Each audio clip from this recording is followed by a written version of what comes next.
دوستو ہم بات کر رہے ہیں پہلی جنگ عظیم کے بارے میں۔ دوستو انقلاب نے روس کو جنگ سے باہر کر دیا تھا اور اس کے 5 لاکھ افراد مغرب روانہ کر دیے گئے تھے۔ کچھ عرصہ کے لیے اب جرمنی نے اتحادیوں کو فوجی تعداد میں پیچھے چھوڑ دیا تھا اور اب اس کے پاس موقع تھا جنگ جیتنے کا۔ جرمنی کو معلوم تھا کہ اب زوردار وار کر کے دشمن کو ہرا ہے، اس سے پہلے کہ امریکہ اپنی فوجیں میدان میں اتار دے۔ جرمن اب مائیکل اوفنسو کی تیاری میں جڑ گیا۔ جرمنی اور رائل ایئر فورس ایک سی طاقت کی تھی، لیکن جرمنی کے پاس لیجنڈری ایس بیرن تھا جو ریڈ بیرن سے مشہور ہوا۔ اس کی اسکواڈرن کے پائلٹس ہیرو تھے، انہی میں مستقبل کا لفٹ ویف کے نازی لیڈر ہرمن جوئم بھی تھے۔ ریڈ بیرن کا کتا بھی اس کے ساتھ فلائنگ گیئر پہنے ہوتا تھا۔ وان ریچٹفین پہلے ہی دشمن کے 66 جہاز گرا چکا تھا۔ وہ مائیکل آپریشن کو اپنا اگلا ہدف دیکھ رہا تھا۔ اتحادی جانتے تھے کہ جرمن ان پر وار کرنے والے ہیں، لیکن یہ معلوم نہ تھا کہ کہاں کریں گے۔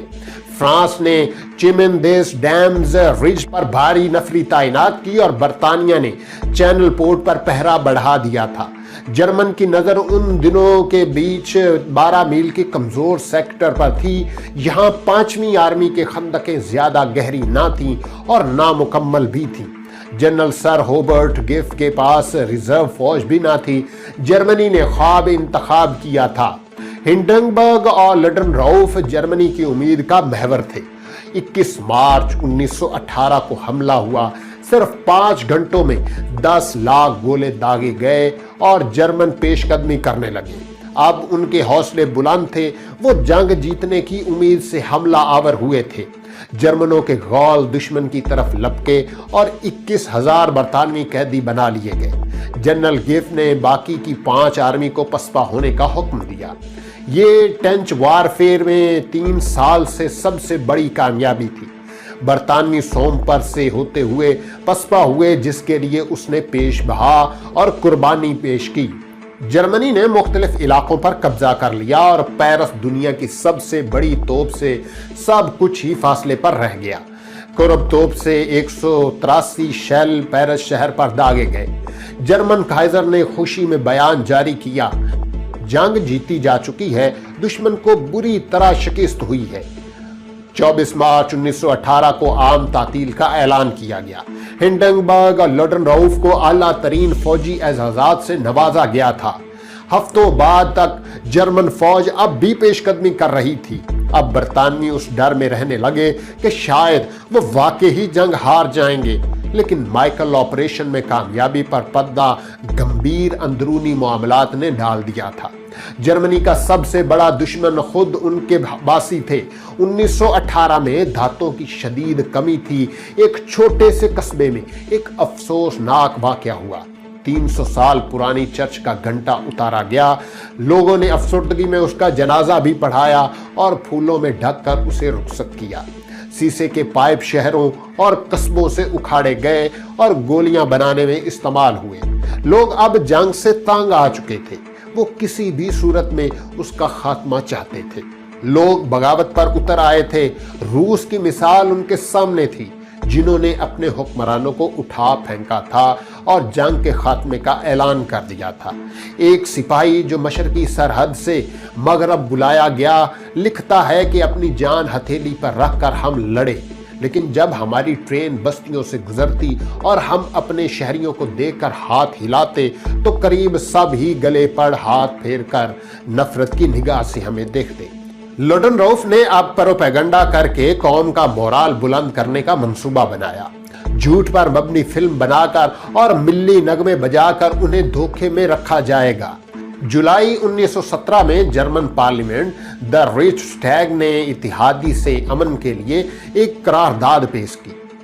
لڈن راؤف نے فال لینڈ پارٹی کی حمایت کی، اسے انڈسٹری اور فوج کی حمایت حاصل تھی اور انہوں نے اینٹی وار لوگوں کے خلاف پروپیگنڈا کیا۔ اب جرمنی ملٹری ڈکٹیٹر کے ہاتھ میں تھا۔ کائزر تقریباً مفلوج ہو کر رہ گیا۔ لوگوں کو اب جرمن حکومت کے خلاف سڑکوں پر آنا پڑا۔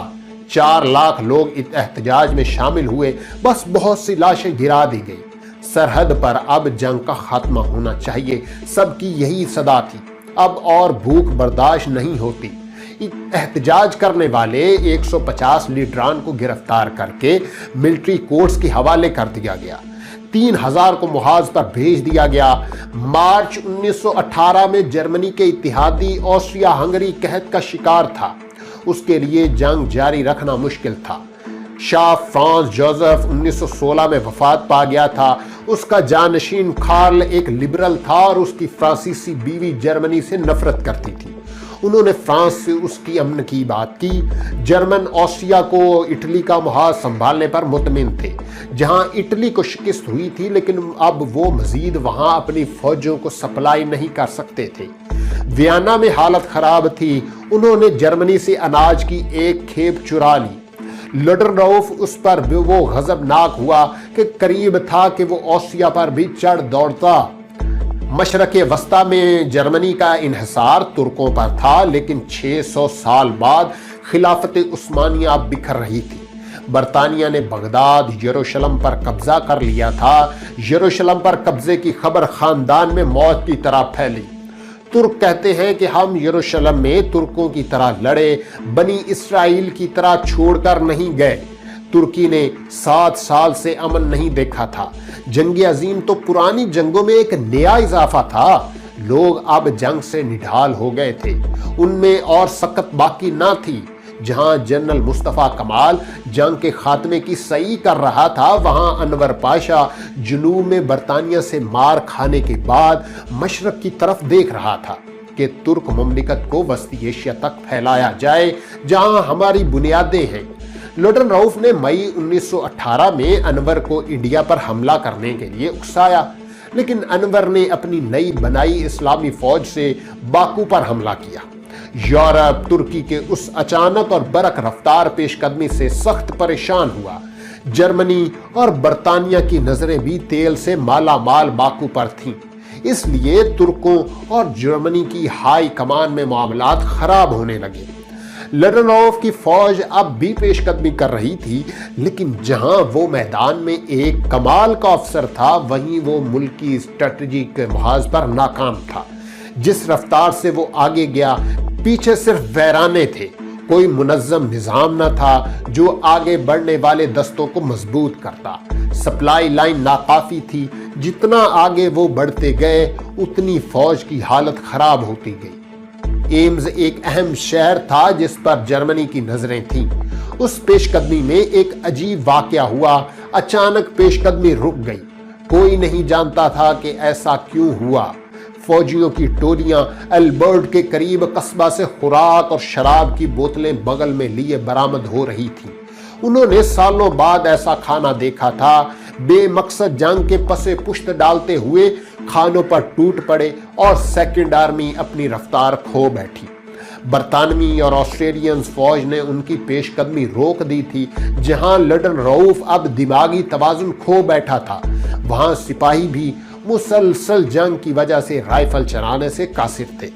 असली जहाज गिराने के बाद जर्मन हीरो रिक्टोफन भी अपने अंजाम को पहुंच चुका था। इत्तेहादी फौज ने उसे मुकम्मल फौजी एजाज के साथ दफन किया था। मशरक में जंग खत्म होने के बावजूद 15 लाख जर्मन फौज अब भी वहां थी जो अहम वसाइल खा रही थी। जर्मनी अब अफरा तफरी का शिकार हो गया था। एक महीने में 2,30,000 जर्मन मारे गए थे। फ्रांस में जर्मन पेशकदमी रुक गई थी कि अमेरिका ने अपने 2.5 लाख फौज फ्रांस में उतार दी। अमरीकी ताज़ा दम थे, लेकिन जंग में अभी माहिर न थे, लेकिन उनके आने से इत्तेहादियों को ताकत मिली थी। जर्मन अवाम अब अपनी ही फौज के खिलाफ हो गई थी। उनकी गाड़ियों पर पथराव होता था, टेलीफोन के खंभे उखाड़ दिए गए, ट्रेन स्टेशन पर सिग्नल बदल दिए जाते, जिससे मुश्किल पेश आने लगी। लुडेनडॉर्फ अब भी प्रोपेगेंडा का सहारा ले रहा था, लेकिन जुलाई 1918 में उसके आसाब जवाब दे गए। उसके सौतेला बेटा मारा गया था। उसको दफनाने से भी इनकार कर रहा था कि उसे मेरे पास रहने दो। वो अब तमाम उम्मीदें हार चुका था।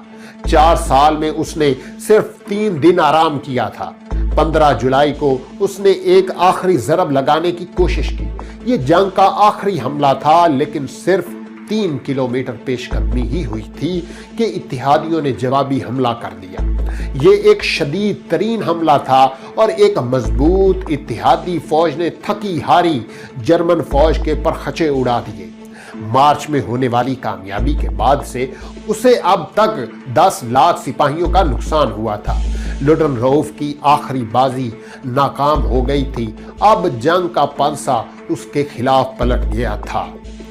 दोस्तों, पहली जंग अजीम की कहानी अभी जारी है।